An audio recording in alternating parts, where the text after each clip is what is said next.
साबुदाणा न भिजवता कुरकुरीत अशी रेसिपी बनाडूत. साबुदाणा मिक्सरमा बारीक करी घेऊत. एक ताटात साबुदाणानं पीठ, भुजेल शेंगदाणानं कूट, बारीक करेल हिरवी मिरची, जिरं चांगलं मिक्स करी घेऊत. उकडेल बटाटा बारीक करी टाका, नाहीतर किसणीवरी किशी घ्या. चवनुसार मीठ टाकीन मिक्स करी घ्या. गरजनुसार थोडं थोडं पाणी टाकीसन पीठ चांगलं मळी घ्या. आता कढईत तेल गरम कराले ठी देऊत.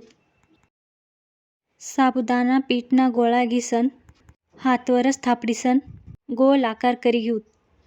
तुमले पाहिजे तर तुम्ही तुम्हा पद्धतना करू शकतस. आता चाकूवरी मस्त बारीक आणि लांब कापी घेऊत. तुम्ही गोल किंवा लांब अशा आकार देऊ शकतस.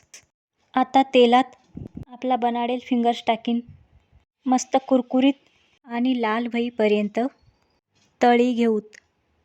आकार दिसन तुम्ही हा पदार्थ 3-4 दिवस ठेवू शकतस.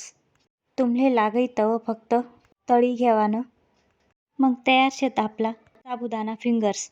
उपवासले पण चालतील आणि पटकन नाश्ताले बी चालतील. मग नक्की ट्राय करा.